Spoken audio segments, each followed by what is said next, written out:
So recently I talked with a friend about the habit of reading and rereading books, and he could not, no matter how hard he tried to understand why I reread books so often.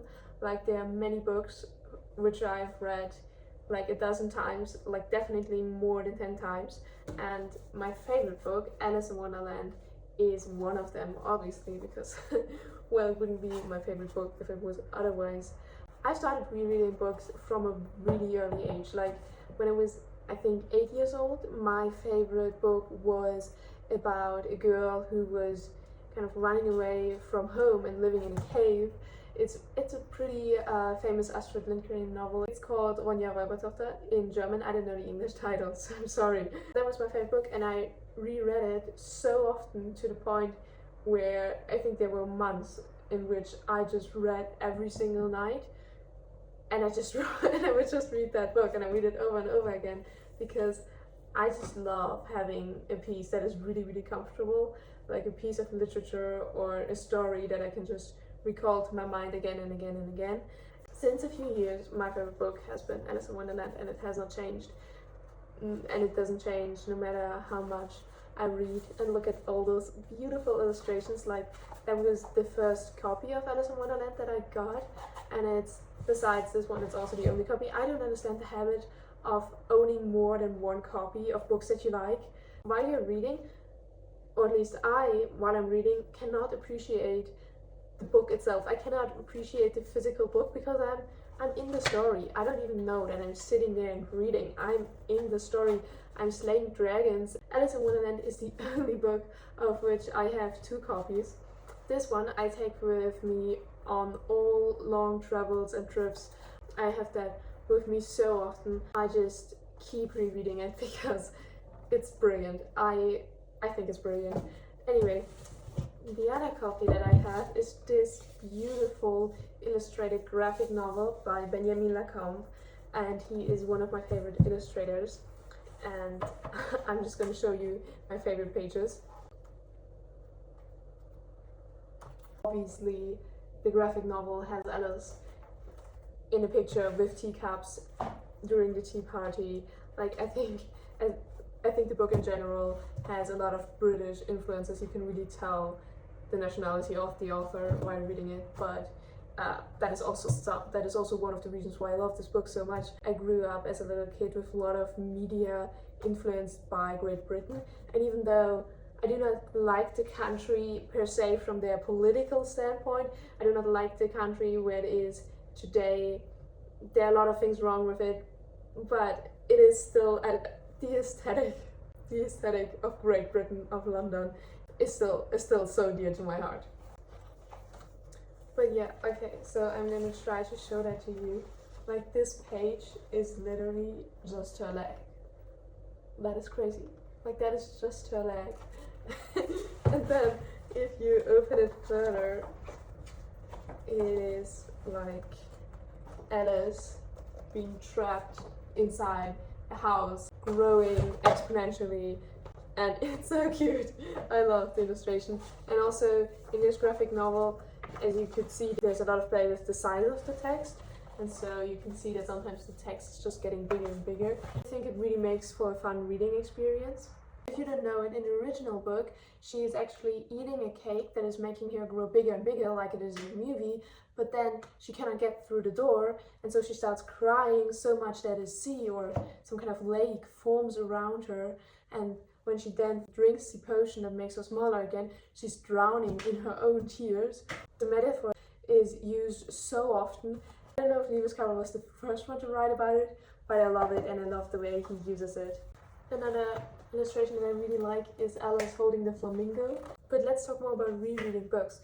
I think it gives you so much comfort, and being able to recite a book by heart, being able to, like, I cannot recite this whole book obviously, but being able to let the whole story cross your mind and knowing it so detailed brings me so much comfort and makes me so happy. I really love the concept. In the book, in the end, it's revealed that it's just a dream, and she just wakes up. So the concept of being in your mind like that, and having a world built in your mind like that, and then asking, well, what is reality? Is it what is outside of my mind, or is it what is happening inside my mind, is so fascinating, especially because I'm so interested in neuroscience and I'm actually studying at university in this field. Alice in Wonderland really started this love for neuroscience for me, which I think it's so funny. That is the way Lewis Carroll writes is my definition of fun, which is probably the most unrelatable thing I could say, which is why I never recommend that to friends, because I think I would be so disappointed to know that the people that I like don't love this book as much as I do, and so I just kind of keep it to myself. But I think it's an incredible piece of literature, and it's definitely not just for kids. I think it is for the adult that is trying not to go insane and while living in your own mind, kind of. And obviously from the movie there's this famous quote where Alice goes, "But a dream is not reality," and then the Mad Hat Maker goes, "Who's to say which is which?" And I've never found anything that even comes close to Alice in Wonderland, for me personally, because it just transformed the way I look at consciousness, the way I look at thinking even. Also, I would argue that it was a building block for this concept of the mind palace that I use, which is really just straight up copied from Sherlock Holmes. So it's a method where you basically have a house or some kind of place that can either be something that you really know, where you actually have been, or in an imaginary place, and then you store information there and you connect knowledge with objects in that place. I use that related to my degree at university, obviously. I kind of store the things that I want to remember, not only for a few weeks or months, but the things that I want to keep in my mind for years. And it also helps me understand the relation between different kind of principles and laws and things that I have to learn. And I think it's great. And how I said, Alice in Wonderland kind of started this for me because I love the concept of having your own world in your mind and having a place that is so distinctly a product of your imagination, like a secret garden, and it cannot be touched and it cannot be destroyed because it only exists in your mind. But the movies are also really great. They're just not the same. I would say the movies are good and the book is good, but you have to separate those two. And also the second book is also really great, but I do prefer Alice in Wonderland to Alice Behind the Looking Glasses. The movies really show a good example of what the living in your mind can look like aesthetically. I love the way it's all set up. I love the set design, the costumes. I think the actors do a great job embodying the characters.